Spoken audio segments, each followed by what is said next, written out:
welcome to those I don't know. It's always fun to meet new people and get engaged and kind of learn a little bit about what you're all about as well. As I said, this is the third program that the Coalition has done, partnering with Courtney Peters, which I've been thrilled about.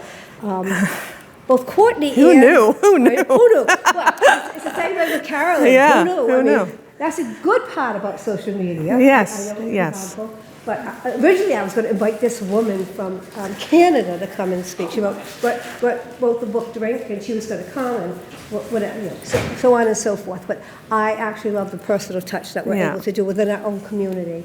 And the sharing that's going on has been amazing. We did do Sober October.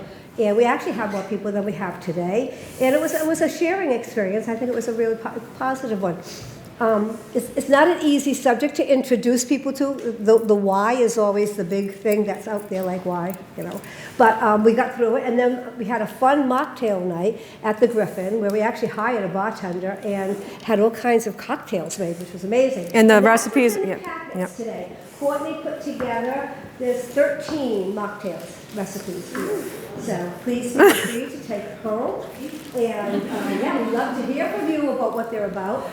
I only made up 14 packets. If there's extras, please take them if you have friends or somebody that would like one. So I run the Winchester for a Safer Community. I do programs on mental health, substance misuse, and so forth. And we have actually been working on women in alcohol for a long time. You'll see in the packet, I was going to say. There's a brochure on wine, women, and wellness that we were able to publish, 2 years ago, was it more? I think it was 2 years ago we published.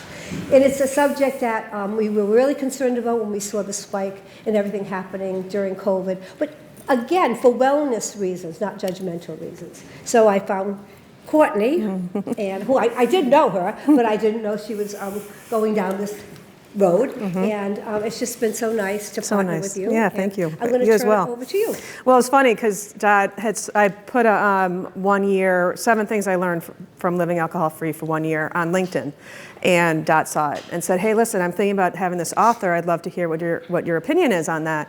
And so we met for coffee, and I said, well, I'm also a life coach, and I'm also being trained by the 2 global leaders in the world to become an alcohol-free coach. She's like, oh, that's so interesting. And so then we spun into the Sober October program, and then that was really fun. And then I don't know if you've been out to restaurants, but mocktails are on every menu. And I said, well, maybe let's bring people to the museum and just have a fun night with no cocktail, alcohol-based cocktail, but totally mocktails. The bartender was shaking up things, and then I had a table of the pre-made products. So folks that were here, it's on the back here, and you can buy them on Amazon. So that was just really fun that Dot and I... Hi, Court, welcome. We literally just started. There's soup and sandwich over there if you're hungry. Come in here, really. Okay. So my story is on my website. Carolyn's here to share hers too. I'm not going to go over my story, which is I already shared in October. But it is all on my website. And when Amanda, unfortunately, can't be here, she was part of the planning for the mocktail night, and she was going to share her story. But when we were planning this idea for self-care talk, she's like, January's really hard. Like, how do you say no to things? How do I have so many hats that I wear.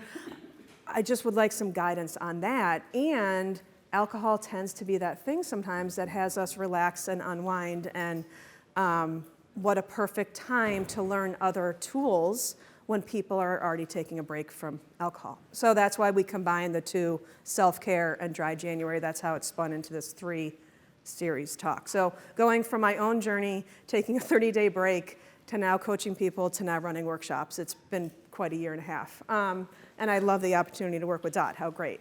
So that's how we got to both of the self-care with the Dry January. And so just to put yourself in like the frame of mind of thinking of self-care, I have an exercise for you. I just want you don't have to share anything, but you can if you want. I just want you to write down on this back of this paper, or think about it. There's pencils and pens on your sheet, on your table. Think about who you take care of, who you plan for, and who you think about 3 to 5 people or maybe animals that you care for. And I just want you to think about those people, please. You could write 15, 20, 1, doesn't matter. As many as you'd like. So who do you think about? Who do you plan for? And who do you take care of?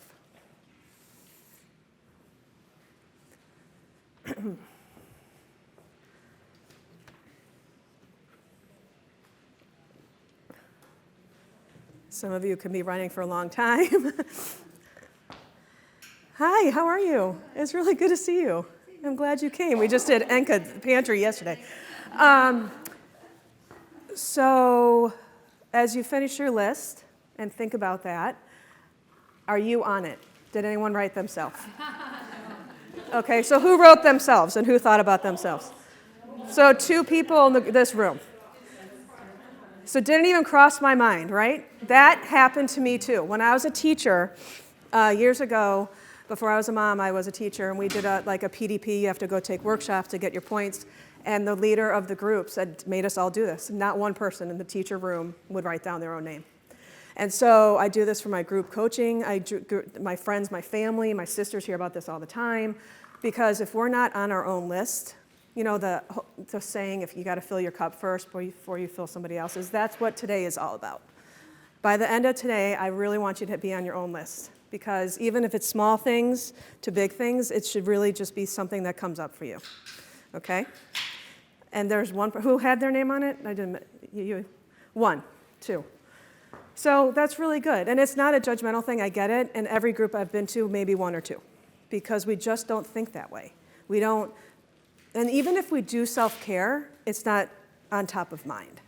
So I just wanted to get in that frame of mind. And Can I say something? yeah, of course. Did anybody watch the Emmys last night? No, I did not. There was a beautiful woman who got up to accept her award, Yeah. and she said, "I would like to thank myself." There you go. Yeah, I love it. It's perfect. It went on, but it was like, It's so perfect. Yes. Because I love that. And it's perfect, Deb. Thank you. And the idea of self-care not being selfish, or the guilt when we give ourselves time, all of these things I feel is so important. And all of it really does correlate with alcohol, because often, well, from my experience, the end of the day or to relax would be, one of the things would be a glass of wine. And I had all this already. I had a bunch of self-care in my toolkit, but that was one of them. And when I've now been alcohol-free, I realize you really don't need it. There's other things, there's other ways to unwind, and then also it does add stress, actually. There's scientific basis for this, is that it raises your cortisol, it does these, you get some anxiety if you didn't follow your own rules. There's some things associated with alcohol that actually add stress versus reducing stress. And the way that I define self-care is intentional actions and practices that nurture one's physical, mental, and emotional well-being. Today, I'm not going to really get into nutrition programs or fitness exercise routines. They're really important. I do agree they're self-care.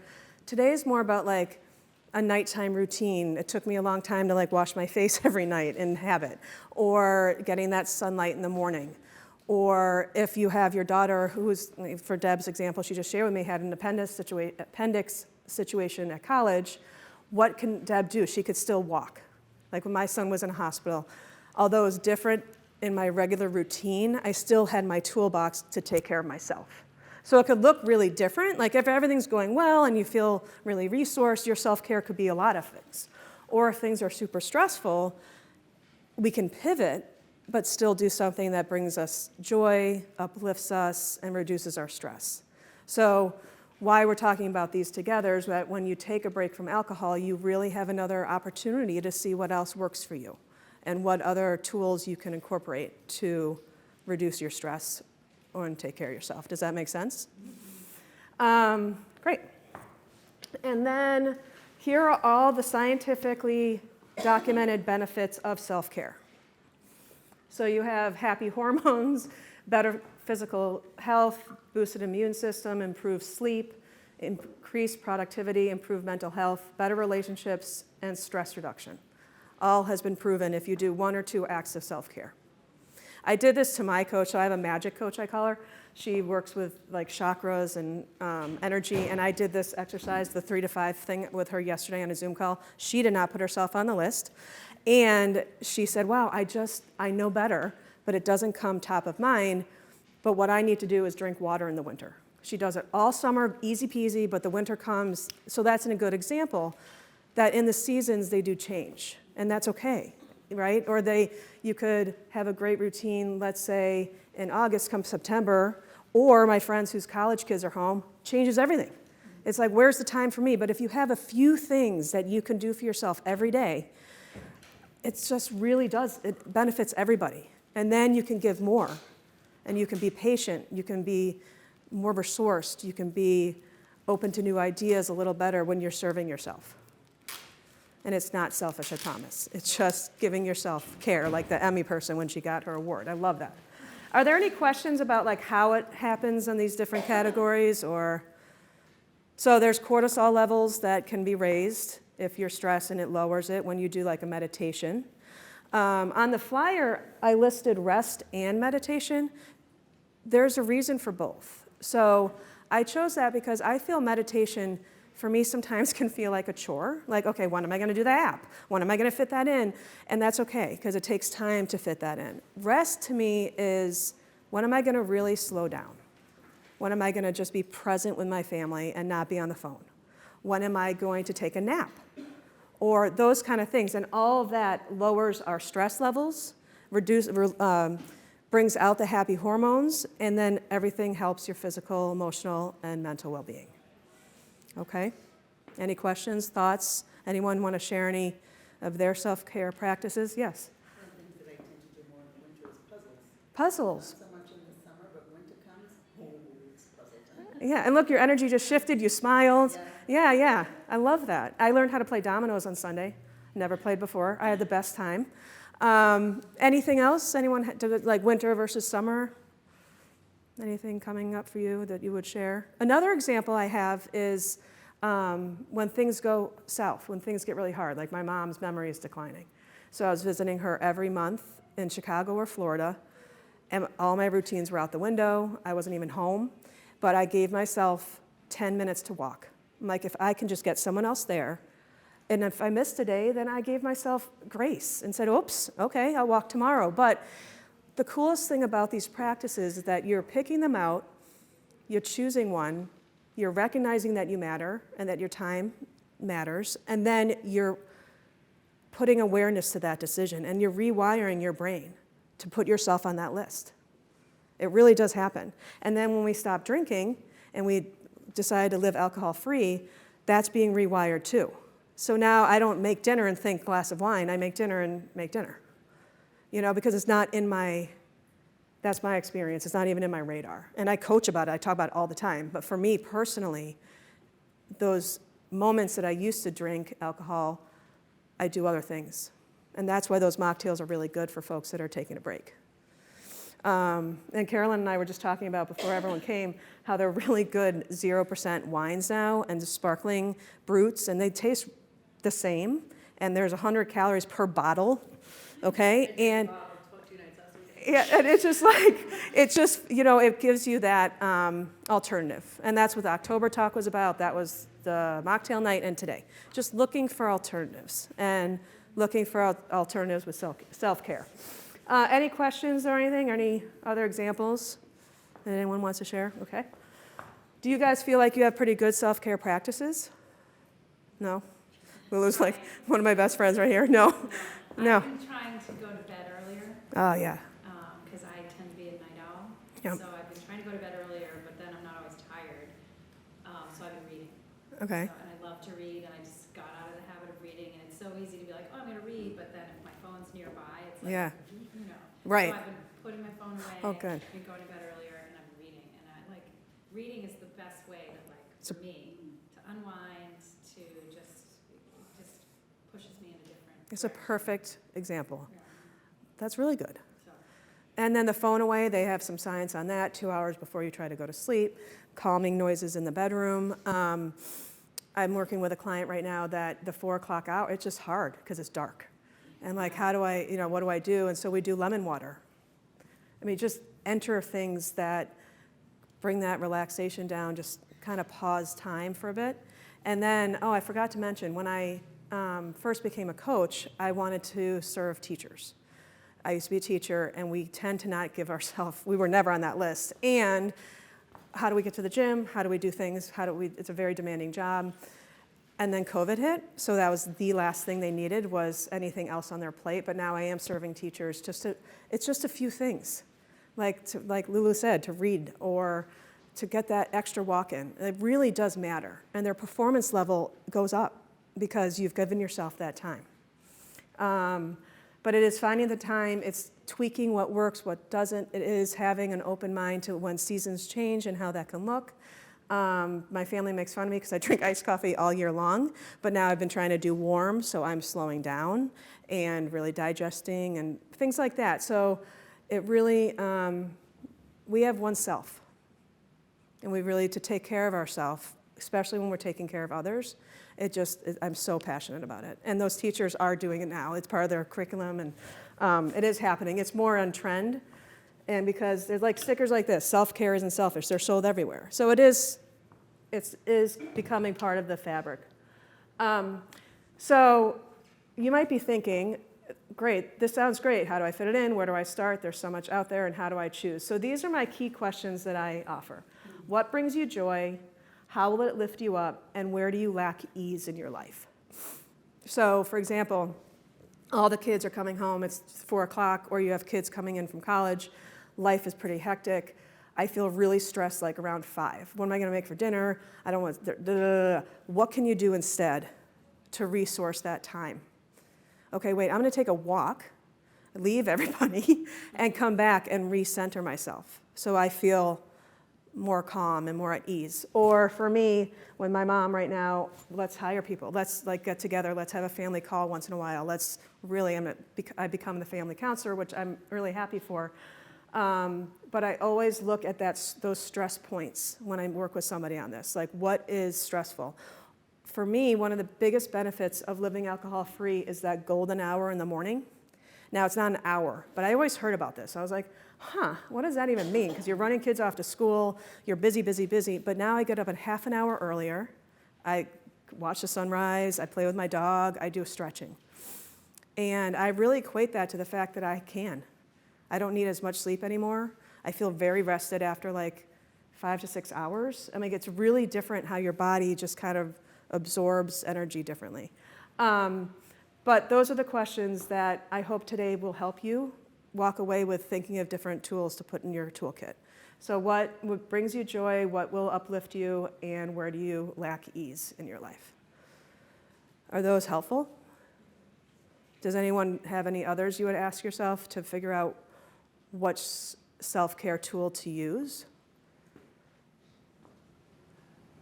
You're making me remember how when my kids were little, and you and I talked about this too, when it would, like, now my kids are older, so it's a little bit different, but Yeah.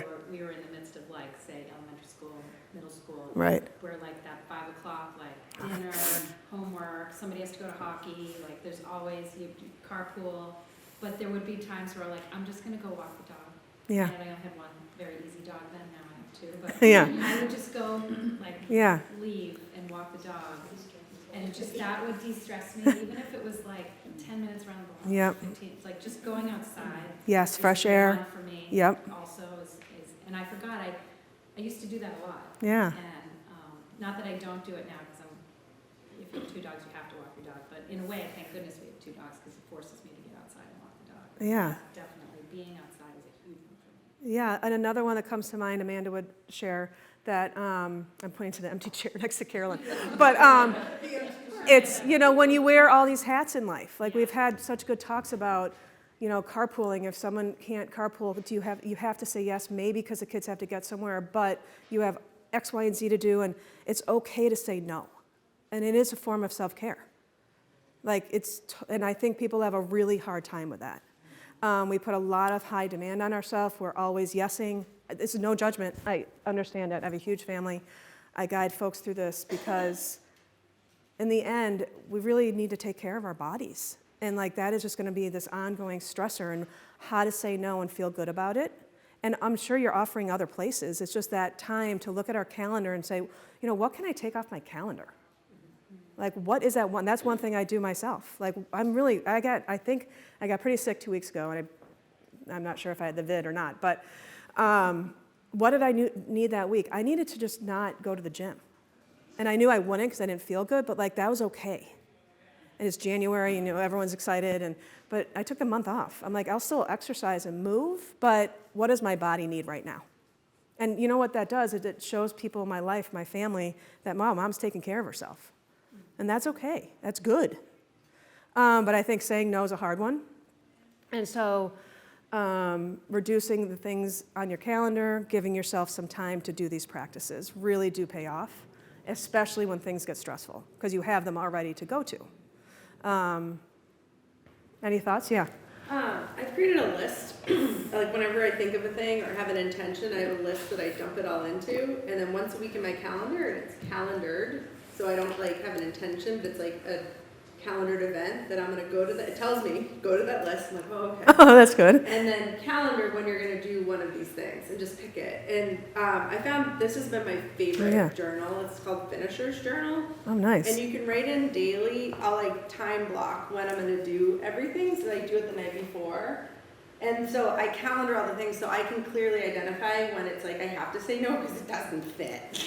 So I find, especially women, I think we often have these to-do lists that are ridiculous. And I think even instead I eliminated the to-do list and instead I just make it's a to-do if it's in the calendar. Otherwise it's an intention list that's sometime. That I'll refer to once a week. It's so good. And I put things on that. So then I decide week by week what's priority. But one of my things every week I must identify when I'm going to move my body, exactly when I'm going to do that. And it helps you solve backwards for like, if I'm going to work out at 6 o'clock, I have to get to bed by 10, which means I have to be in my bed by 9, which means I have to have fed everyone by 8. I'm like, ah. But that's such a great example. Yeah. And it really works. It makes you reverse engineer everything. Yeah. Because I think it's lack of planning is why most of us like mess that up. Yeah.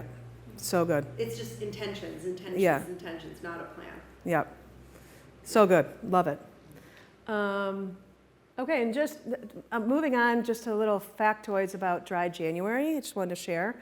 This was from a source called Sunnyside, which is an app on moderation. So they help you track your drinks. If you're trying to cut down, you are honest at the beginning on how much you drink, and then they'll help you moderate and cut down. And their Dry January stats were 41% of adults intended to take part in Dry January last year. 30 million completed it. And the people that joined felt a sense of achievement was 82%, which is pretty great. And then 40% spent more quality time with friends and family, because I think what comes up with that is patience and really just being intentional with your time, especially with your children at home and you're not drinking. It's a fun, I've done it, prior. And there's another program called Whole30 that we've done, which is no alcohol, no sugar, and no flour. My husband on day 25 is like, absolutely not ever again, because it's a lot. It's really hard. He's like, this is so hard because it's just, but if you're planned and resourced, then you could really do a good job with it and you get used to it. But for the alcohol-free movement, this is only about alcohol and taking a break. And I just wanted to remind everybody to take the benefits of a 30-day break. It reduces menopausal triggers, better sleep, balanced mood, increased immunity, clarity of thought, more energy, and less anxiety in 30 days. It definitely happens for everybody. And then Carolyn is going to share her story. This is two Amanda was going to share, and Carolyn has a flower too. You want the microphone? No. I'm Carolyn Nolan. I'm Carolyn Nolan. I live in Winchester. I have 3 little kids. I'm in that shitstorm of little kids going to hockey. I have 3 who each play on 2 teams. Oh my God. We have a rink in Winchester, so guess where we are. I also own a financial advisory practice, can't you tell? That's in the pink building right there, and lead a team of 15. So I share that because a big part of my story was it worked until it just didn't. I don't associate with the word alcoholic at all. I think like I don't need to put some label or have people in a box. I just knew at some point it just wasn't serving me anymore.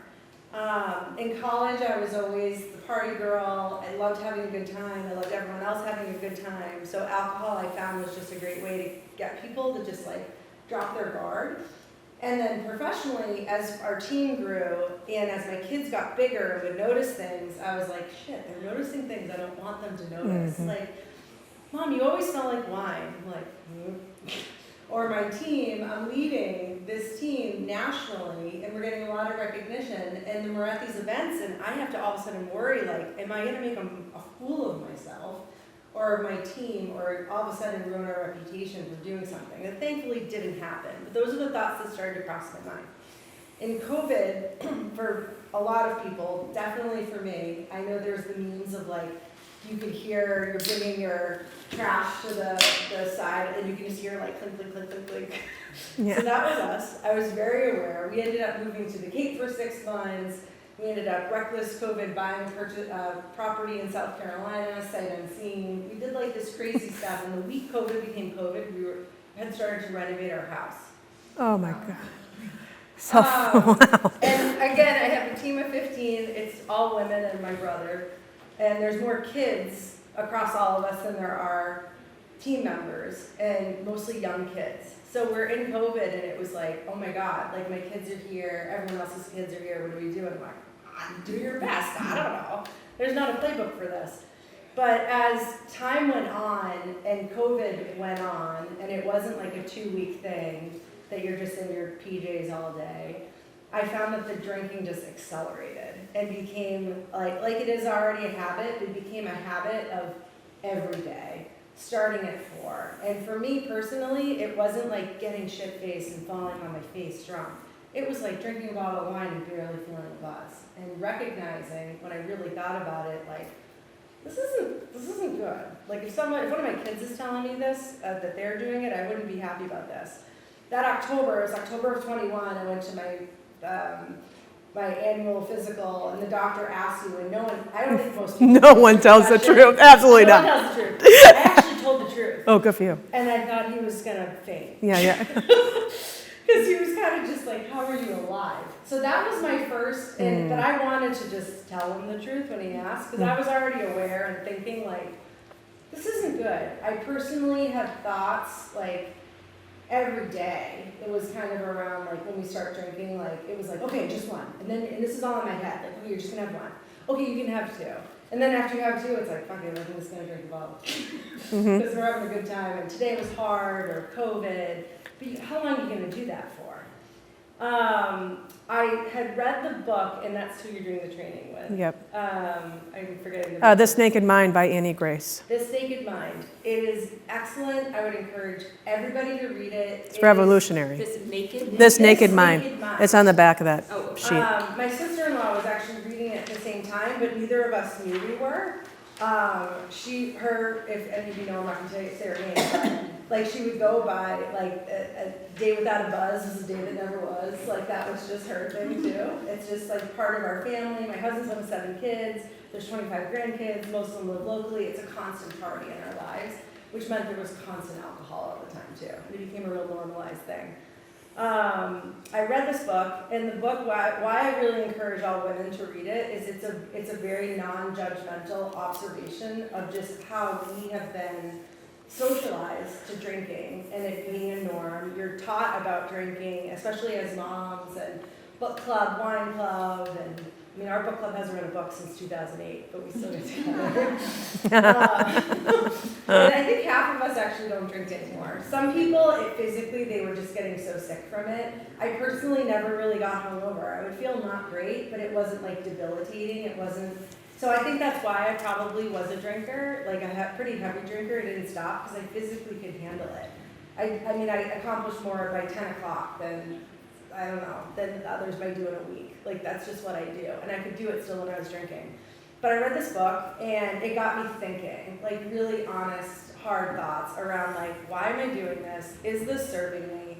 And it called me out of like parts like, you know, have you found yourself counting how many drinks? You'll make certain rules. You can drink if other people are with you. My husband now doesn't drink as much because I'm not like forcing him to. Because it was Tim, I can't drink unless someone else is drinking, so you're having a glass of wine with me. He's like, okay. And now he barely drinks. And it was that summer of 21 that I was journaling. I do a monthly journaling exercise, and I was journaling, where do I want to be a year from now? And I was like, I want to be at my peak of health, of leadership, everything with my team, and then it has you think about, what are you doing right now? And I'm like, when I think of the ultimate leader and model, whether it's in my business or as a friend or as a parent, I'm like, this person isn't getting shit-faced every night. And they're not leading by example by doing that. And right then and there, I was like, I'm done. And my girlfriends, who are so awesome, were like, Carolyn, maybe you can commit to a quarter. At least promise yourself this quarter. In case you change your mind, you won't feel like a failure. And that was such a gift. But after having done a quarter of not drinking, and with my team who are amazing, they're my own community, every week rather, we check in with how's everyone on their goals, and I was like, still on track, haven't drank. And more time went on, I didn't miss it. I actually didn't miss it even from the first day I committed. There's just some speaker thinking person. He talks about like if you commit 100% to anything, it is a million times easier than even if you commit 99%. Because what you do when you commit 100% is you eliminate choice. Totally. You've made the choice once. And I think the best, everyone has their own path, their own journey, their own why. And for me, it just was prompted by thinking of where I want to be, and I was already at a great place, and there wasn't any judgment or issues, thank God, from outsiders. But once I made that choice, all of a sudden I experienced sleep that I didn't even know was possible. And we're going to talk about this 5-6 hours crap. 70 is the minimum. 6 a.m. actually feels like a hangover now. 6 hours of sleep feels like a hangover for me now. But sleep like I didn't even know was possible. Clarity of thought. There's a coaching group I go to that we get coaching once a quarter up in Toronto. And as time went on, and my peers up there, it's the same group of people. And they were like, there's something about you that's just like lighter. You seem happier. You seem, I don't know. And it wasn't like I was even sharing it out loud, but I get a lot of unsolicited feedback from people that know me, that didn't even know my story, that they were seeing it from the outside in of kind of what I was experiencing too. And ultimately, just knowing that I'm now really serving as an example to my kids, to my friends, and to others, especially my girlfriends, that I see some of them that struggle in the way that I do. They're just not ready for it yet. And I share so they can see that if you do make that choice, your life doesn't end, your social life doesn't end. And some people, they do still they had drinking friends and they stopped being friends, and that's okay. Then you just know what that friendship was. Yep. And others you become a model for in ways that you didn't even know possible. So that's been some of the most encouraging parts for me. And I did it for me. Yeah.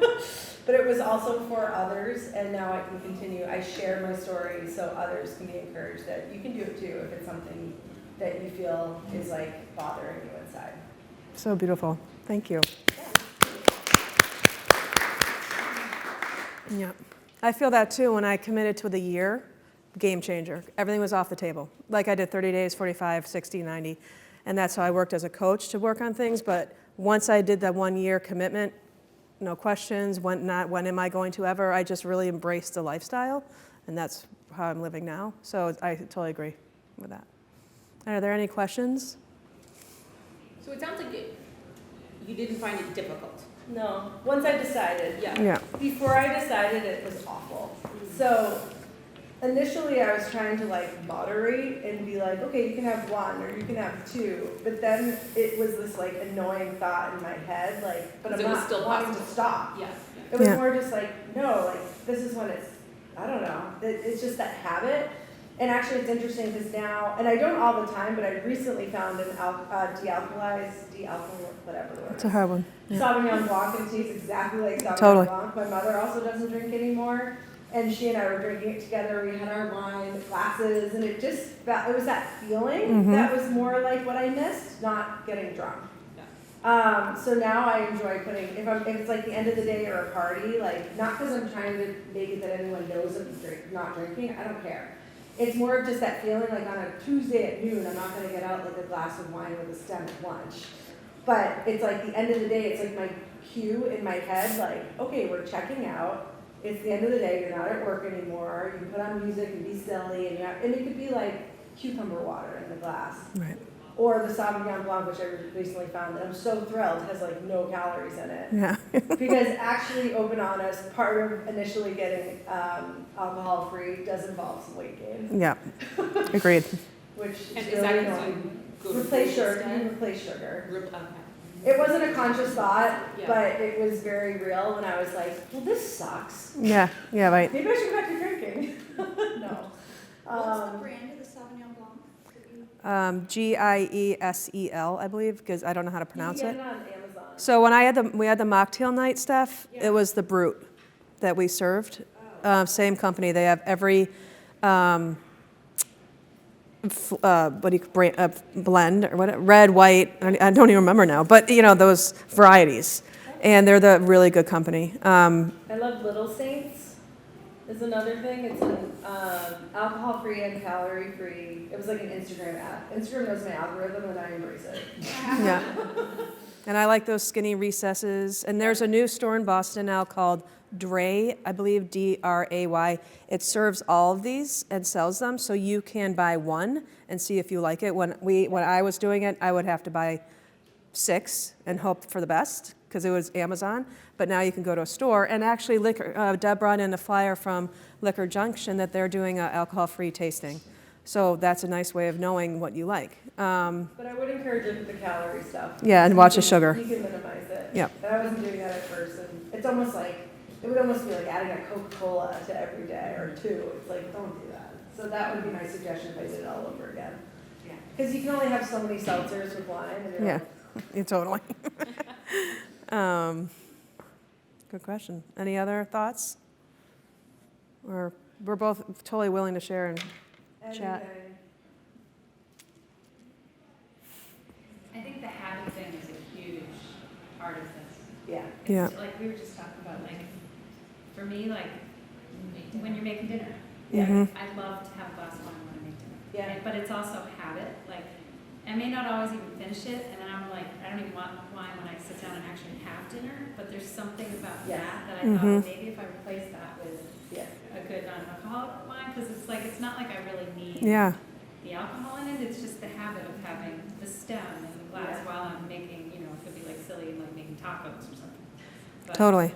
It's such a good Another swap. habits. Another really good book, speaking of habits, is Atomic Habits. All right. Yeah, I almost brought that. And they talk about, and that's a book you could read again and again and again, in different parts of your life, only different things. But James Clear's his James name. Clear, yeah. And he talks about, like, often when you're trying to, you do have to replace a habit with a new one. Yeah, To just like quit is so hard, but if you can replace it with something else. So again, like planning how Yeah. you're gonna replace something.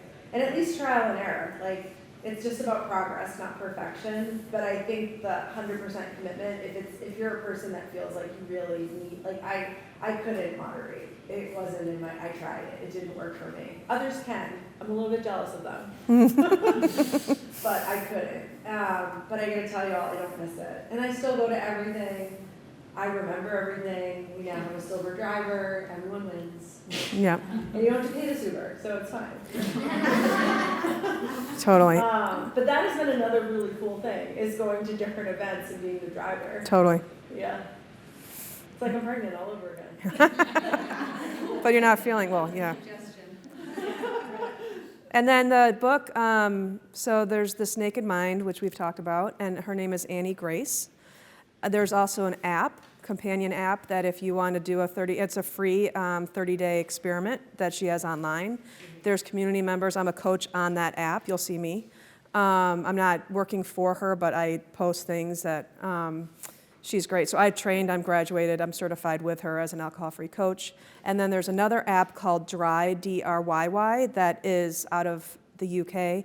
I trained with him as well, Andy Ramage, and these are the 2 biggest leaders of the movement because they are talking more about the alcohol-free lifestyle versus its shame and game. The shame game's done. Like, this is where this is the difference with the movement.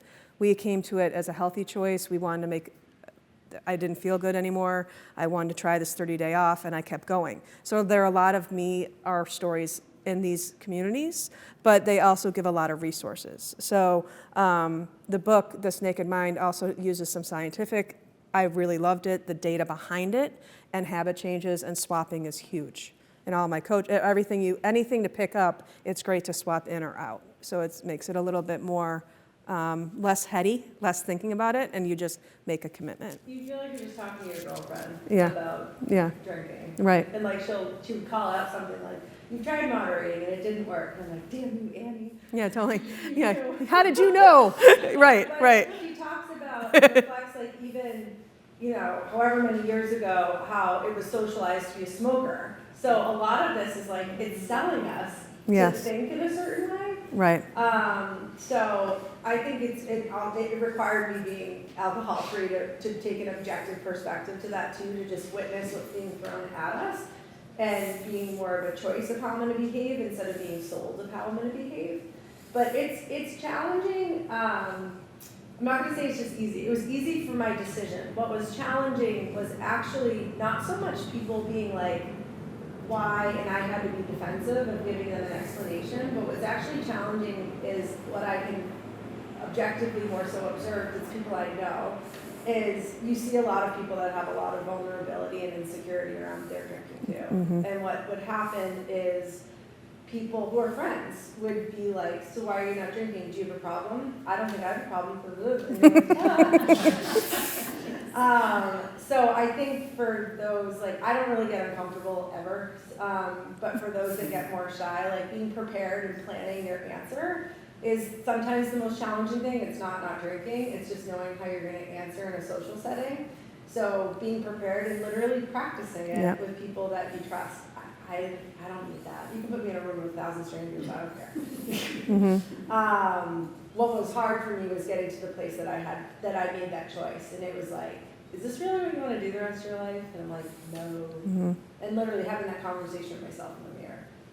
Yeah, and I think for those of us who have family members who are young adults or nieces and nephews, I've got a lot of them, and the science, once I know it, I can't ignore it. Yeah. Like, I just can't. Like, what alcohol does to our bodies. And to now be trained to have that education and share with people in my way. My business is PMA, positive mental attitude. Like, I'm not judgmental. I just am here to teach and to support folks that need it and to have those conversations with our youth, our young adults, because it is going to be like smoking. And it's interesting. I left yoga. This is all I talk about when people see me in a parking lot and stuff. And this one woman, I said, yeah, it's going to be like smoking in like 10 years. She's like, well, I debate you a little bit because, or I have a different opinion. Smoking doesn't turn you into an asshole. I'm like, interesting. I did not see that one coming. But I said, no, I hear what you're saying. I said, in terms of science, and now what we're learning about the problematic consequences of alcohol. That was pretty funny. I was like, okay. So I thought I had a great point, but no. But it was a good conversation. So I think what we're feeling in the movement is changing the narrative and having alternatives. And if people don't drink, they don't drink. And it's not like, oh, are you going to meetings every day? No judgment there either, if that works for a lot of loved ones who do that. But it doesn't have to be that way. You can hire a coach like me. You can go to those free apps. There's a lot of free resources. There's a ton of coaches now like me being trained because coaching is a really nice one-on-one support. I have one client right now that she said she uses the word hurdle. So she had a 40th birthday party. That was a hurdle for her. So we talked about how are we going to have fun at that party without having a drink, because she signed up for Dry January. So it's having the plans, it's having the answers, and it's having an exit strategy, leaving early if you feel uncomfortable, all these different ways of building it into your day-to-day experience without judgment on yourself. You're just making a healthy choice. Yes, hi. Thanks for having this seminar. But I could relate to your stories. So I had a PCP appointment, my kidney numbers were tanking, and she had to go to the kidney transplant list. So when you get those numbers, you think about the alternatives, that's like, oh my God. So, but I do drink socially, and it's kind of hard. I'll try try to have them put the maraschino cherry in there. But I'll have like one or two, but also I have a clinical diagnosis of a rare connective tissue disorder, so I have to drink a lot of water. Mm-hmm. Whenever you have one glass of alcohol, like 3 ounces, you have to drink another 8 ounces of water. So it kind of sucks timing water intake with going to the bathroom. Sounds like a lot of peeing, yeah. Yeah. But my husband, unfortunately, is on the kidney transplant list, so we stopped drinking, you have one glass and then, oh my God, the bottle's gone. Right. You're a liquor junction, you live close to a liquor junction. You spend hundreds of dollars there, but not anymore. And then you were talking about the scientific, one of my nephews is at UPenn Medical School, Mm-hmm. and I said, okay, now, you're going to drink, so I have a glass of alcohol and a glass of, he goes, Auntie Mo, I don't drink. I go, why? He goes, that's what I'm studying, a tendon repair. So actually, alcohol is a toxin. Yes. It actually prevents something in the cells from, the DNA from reproducing, so it's like telomeres, telomeres. So, yeah. But my question to you was, thanks for sharing all those stories. Yeah, it's very touching. So are you saying you don't drink at all, like even just like a little something? No. I do speeds. Not even a little. I do speeds, so, no, I can't drink. No, like if there's like some new drink, I'm like, oh, give me a sip. Like I want to try something. There's no rules, I'm making up the rules. But no, I can't have a drink, because I'll want 3 of them. No, so I don't drink.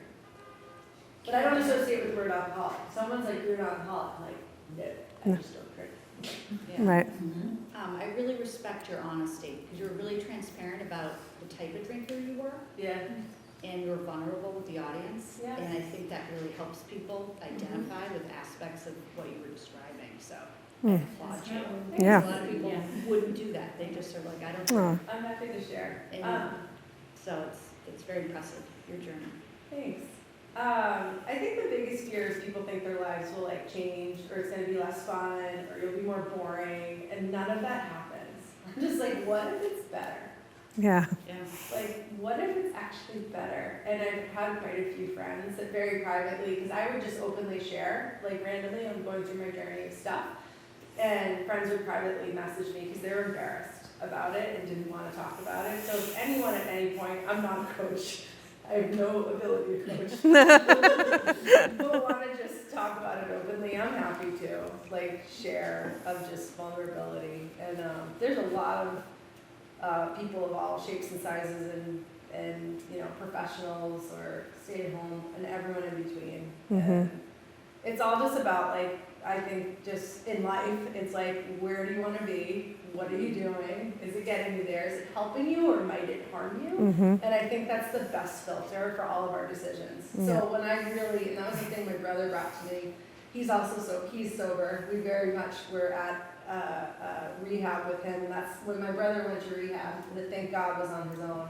So for sure, it's in my family. Like there's something to that. But he too doesn't associate with the word alcoholic. But they took us through that family weekend, and they taught of the families that came to visit around like a lot of, and it's deep. And there's often like more associations when people have real problems with alcohol. It's often not just about alcohol, there's something else. So if you try to just stop drinking, that's also not gonna help necessarily. But with a clear mind and a sober mind, you can actually do that work.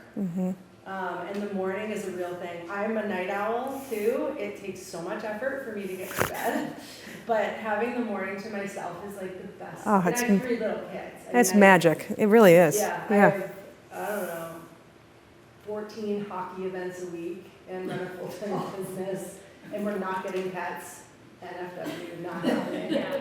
We've heard it crabs. Yeah. I don't know how Right. to survive, but I guess. the morning is amazing, and I don't love the getting up part, but having like that ease into the day, and like no one's like is the best gift. But it's not the same when you're not sober. It's just not.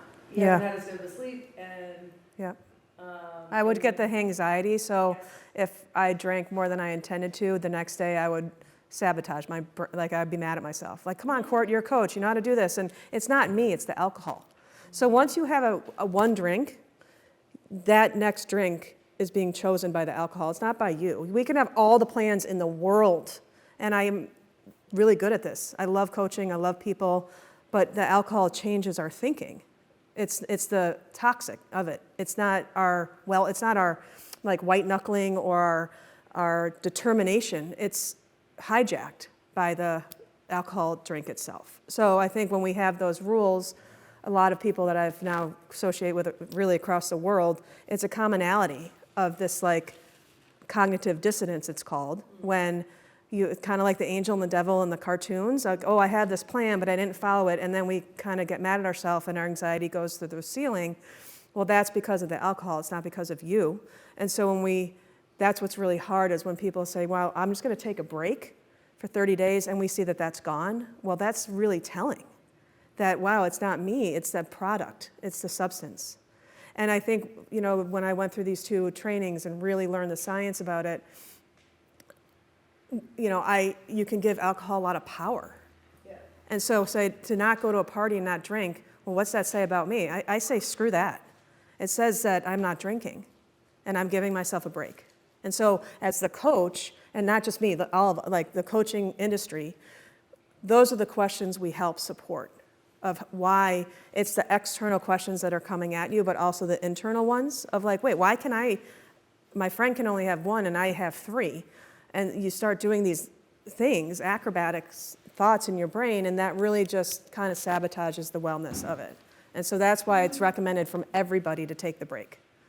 And then you just see what happens. And then if you notice it's like I say to my clients, it's like peeling an onion.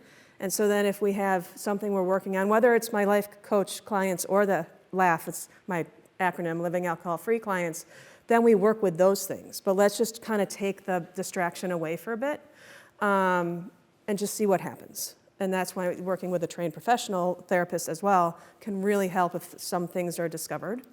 Or maybe it's just a habit that we just need to swap out, if that helps.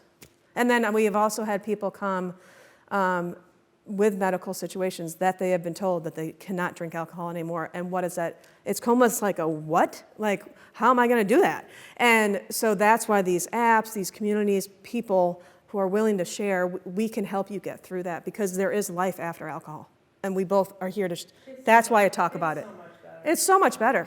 I mean, it truly is. And it's, so that's why I talk about these things and just invite you to think differently and to not do the self-care and not the judgment, because it is hard if we've been doing this for so long, right? And it's just a habit change, but a big one. And then you have the society coming at you and all these different things. So, but just start small, pick a day, and then take a month off. That's what I suggest. And just.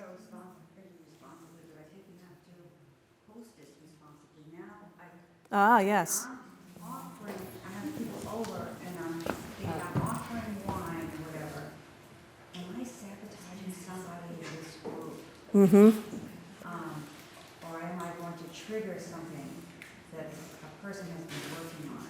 So now I'm very aware of what I'm offering. And I'm thinking I'm just going to go non-alcoholic. It's easy, it's tasty, and you can just, that's what I'm doing. That's so thoughtful, I Anita. don't have to say it's non-alcoholic. Right.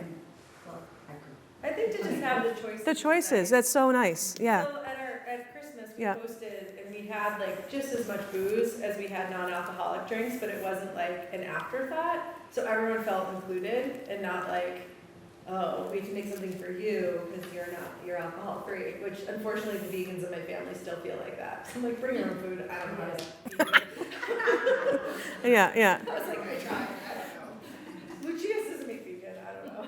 Oh my God, you're so cute. That's where we're ordering from. But I think if you offer there's same choices, every adult has to own their choices. It's Right, not your fault. exactly. No, I think it's a good point, because we had Christmas too at my house, so we had a Christmas party for just my family.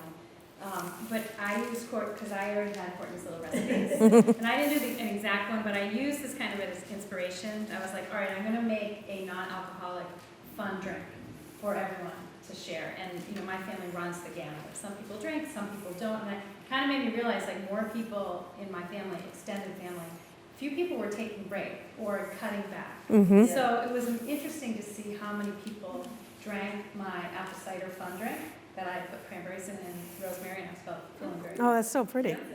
But it was like, wow, that's really good. Instead of just like the Seltzer with the one. seltzer, Yeah. Right, yeah. It was fun to have something a little different that I was like, I'm gonna do that again. I'm gonna do this. So these are really fun. If you guys haven't seen them, you get a little certain recipes. 'Cause And they're at my super fun. office, They're all for each month too, so they're With my team, we'll make these fun drinks. They're always alcohol free, and then there's the booze next to it. So Right. if people want to That's add what it, we we're did. like, We do put it. booze But then next to it. everyone has the same glass. Everyone has the same. Right. So you don't feel like they're drinking. They're not. yeah. Yeah. Struggling. Yeah. Right. Right. My daughter, who was a senior in high school, was like, oh, I wish I knew that there wasn't alcohol in that because I just saw Bruce drinking it and he, like, I thought it was alcohol. I'm like, no. Yeah. Oh, that's so cute. That's so cute.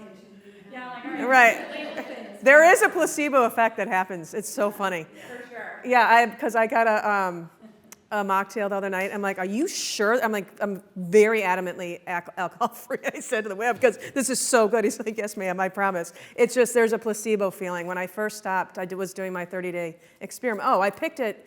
Oh, this is interesting. The folks that were here in October, so I shared my story like Carolyn did today in October. But I had picked a 30-day experiment in Chatham on the Cape. Okay, so we're talking booze town all the time. I'm like, if I could do it here, I could do it anywhere. It's gonna be fine. And I remember we were at that place, Del Rey or Del Mar, and I really was nervous. I was like watching the guy pouring it. I'm like, Joe, make sure. Like I was like a detective. But I just, and it did have the placebo, but I really do think the fun glass, the garnishes, it makes a difference because it's the habitual part of it versus having the alcohol in it. Yeah, ceremonial, right. These are beautiful. Oh, thanks. What, you have all those little beer mugs? Oh, yeah. The guy at the junction was like, Oh, that's a good idea. I don't- We did a beer I don't know, tasting. Last year when we had the mocktail, Yeah. everybody feel like they're having actually good. We did a few different beers, yeah. So, But another thing I want to Yeah. share, I'm happy it was my idea for me, because my business partner actually told me months later, she's like, I was about to bring it up with you. Oh, wow. But if there are people in your life that you're kind of worried about and they're not coming to this conclusion on their own, please don't tell them they have a problem. But I would encourage you to ask them if they're open to having a conversation. A non-judgmental, just, I care about you conversation. And they may not be, but they'll know what it's about. But yeah. don't wait for someone to get hurt or hurt themselves or hurt someone else. It's just not worth it. Mhm. But approach it with care. And you might not be the right person either, but That's I really think is such a- thoughtful. I think Yeah. that's such a gift. Yeah, and that's where I'm not selling myself, honestly. It's where a coach could really come in because we're totally objective and trained. I'm a trained ear, so I can hear and see blind spots and help people guide them. And the fear about it, because where I'm coming from personally, there was a fear associated with this change. I completely feared it. I'm like, what does that mean? How long is this going to last? What am I going to do? I'm really good at moderating, kind of, I think. Not really, but I can do that. Like it was, and I feared it because I only knew the model out there that you went to daily meetings and you said you were an alcoholic. I was not an alcoholic. I never felt that way. But I was doing something that I didn't like anymore. And when you're a life coach, you really do a lot of work on yourself before you offer support to other people. And I would just, and I liked my wine. I mean, it wasn't all bad, okay? But it was enough of the planning that was getting in the way of my progression. Like I really love what I do. And then for my life, my sister died of cancer, and she was diagnosed for 3 to 6 months to live. She was with us for 18 months. She never drank. She was a yoga instructor before it was a yoga thing. She did yoga before it was a thing. She was a vegetarian, and she had liver cancer. You just don't know. And stage 4 immediately. She was trained to hike the Grand Canyon before her 60th birthday. She had like a bump in her calf. She's like, this doesn't feel right. They found stage 4 from head to foot and clots everywhere, and we lost her. And so I just had this epiphany of life. And I was here to serve people. And I have a very important role in my family. I have kids, but nieces and nephews. She's got children. Her daughter just had a baby, and I love that I'm alcohol-free, to show these young people that this is a great life and to honor hers, truly, is what made me do that experiment. And I felt good. So were you already a life coach before you went? Yeah, so I was a life coach since 2019. I was a teacher at the neighborhood co-op. I went back to teaching, and then Carol got sick, actually, and I was having a little stomach thing, and I didn't need the surgery, but that would have been 6 weeks off, and if you leave a preschool for 6 weeks, it might as well not be there. I mean, it's like, so I left neighborhood co-op, took a break, and I said, I really just want to serve people. I love teaching. And she's like, well, I'm like, what's this coaching thing? And she was a therapist. And I was part of this whole life challenge that they were going to train captains to be a coach. So that got my juices flowing. I'm like, oh, cool, I can do that. Then they canceled it because of COVID. But then I let that marinate, and I started researching what a life coach is. And it's so much like teaching. It's almost when I had my students' parents. It's like that level of guidance and support. So my sister, I was so happy that we shared this before she passed, because I did the training with her still with us, and she and I would just talk shop. And then COVID hit, and as I mentioned earlier, I wanted to serve teachers as a coach. But then that was the last thing that they needed. So then after COVID, I just continued life coaching. And what I do at that side of my business is helping people at a crossroads, or if they're feeling in the weeds, or they're just not putting themselves on their list, literally is what I would do. And then I had my own alcohol-free journey, and I do both. So that's the story there. But I was a life coach, and one of my clients called me a self-care sensei. Like, I loved it so much, and then I would still fit alcohol in and wine, and it just didn't fit me anymore. Yeah. I just outgrew it, I think, truly. And I didn't see the need for it. And then as I kept going, I really didn't see the need for it. And now there's mocktails everywhere and all these other things. So that's a little bit of my story. There's more on my website. But yeah, I think when you're walking the walk and helping people, you really look at yourself. And to be honest with myself, I just wanted to live without it for a bit. And then there's no need. I don't want it. There's no cravings anymore.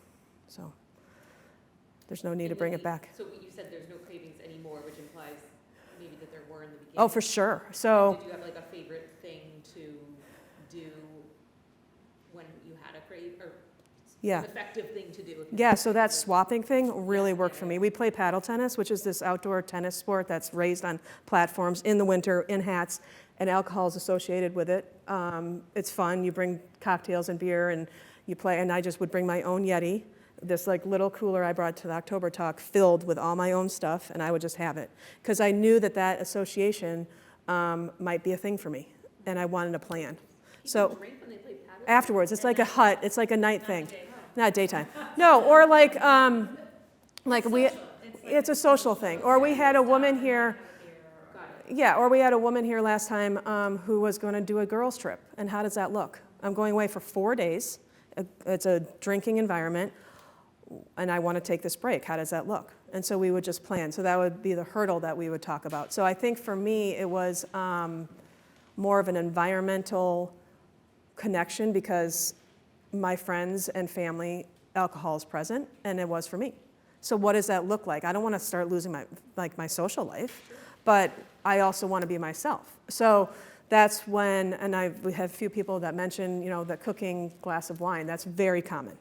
It's that cooking, pour, it's a habitual pattern that needed to be broken. So what's so cool about the coaching, what I've learned, is when you stop these things and you replace it with something else, you are really rewiring your brain. Like literally. It's fascinating. And so when you put in these self-care practices, you are rewiring your brain to take care of yourself in a way that honors who you are.